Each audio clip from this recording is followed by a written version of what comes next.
Breakfast. Now, his political career might have ended in controversy, but right now, Jeffrey Archer is having the time of his life as an author. He's sold more than 250 million books, and at 70, he's released his latest novel, Only Time Will Tell. And Jeffrey Archer joins us now from Sydney. Jeffrey Archer, good morning, and thanks very much for your time. Good morning, Michael. Now, it's a rollicking good read, this book. The main character, Harry Clifton, was born into poverty. He discovers he has a gift in that he has a great voice, and suddenly his fortunes improve. How much of this book is autobiographical? Well, I was brought up in the West Country of England myself, so I suspect a little of Harry is in me. But this is a story of the Clifton Chronicles, is the story, the first book, goes from 1920 to 1940 and tells you of his birth through to his days at Oxford and whether he should go to the World War. It's the first of, I believe, 5 books in what is going to be a series. Michael. It's going to be a series of 5. I've made this challenge, or perhaps the biggest challenge of my life, of writing 5 books that will go from 1920 to 2020, cover a complete century of Harry's life and all the things that happened to him in that 100 years. Are you hoping to rival the other great Harry of UK fiction? What a nice idea, Michael. Thank you for raising that. Yes. Now, is it true that you, when you start writing books, including this one, you have no idea of how the book is going to finish, how the plot is going to end, until virtually the last pages? That is absolutely right, Michael. I am a storyteller, not a writer.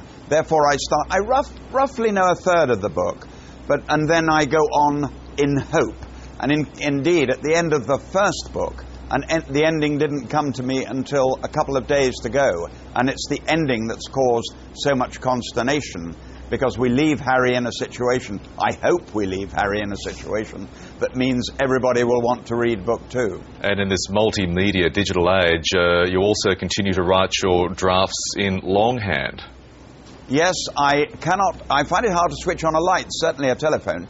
And I've been writing in longhand now for 35 years, and my wife, who can use every modern instrument, has failed hopelessly. I continue to write with a pen and will do till my last book. How does it feel at the age of 70 to be enjoying this tremendous late career resurgence? Well, it was very strange for me in India, where 1,500 people came to a signing session, and then they told me there's another 1,500 outside. That was strange enough. But, Michael, the average age of the person in that room was 25. So I did, you're quite right, I'm 70 years old.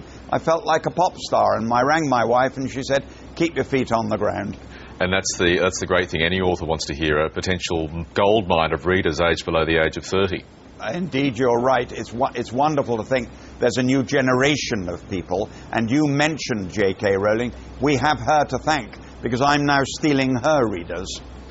Now, as we all know, you were jailed back in 2001 for perjury and perverting the course of justice. How much did your couple of years in jail give you experience or give you essentially material to work with for future books?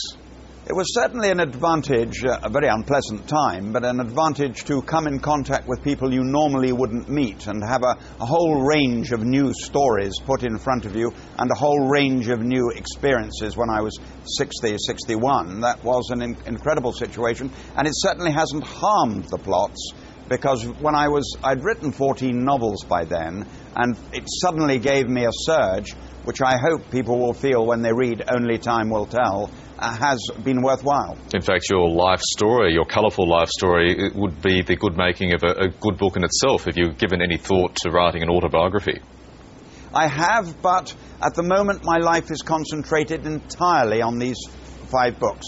The Clifton Chronicles, for me, is the next 5 years of my life. I'll talk to you then, Michael. If you're still alive in 5 years' time, I'll talk to you then. Well, there's hopefully a good chance of that. Now, finally getting back to the issue of multimedia and digital downloads in an age where so-called e-books are gaining popularity, what do you see as the future of the traditional books in 5 years or, say, 15 or 20 years' time? Will people still be sitting down on a couch leafing through a great novel? It's a very good question, and I think people will always love having a book to have and to hold. But I am told by experts at the moment 7% of my books are read on some form of e-book, and I'm told that in 10 years' time 50% will be. What that will do to the bookshop, what that will do to the publisher, I do not know. But don't let's kid ourselves. It's the beginning of a revolution, and authors and publishers will have to be very much awake and alive. OK, Jeffrey Archer, thank you very much for your time this morning. Thank you, Michael. Thank you very much.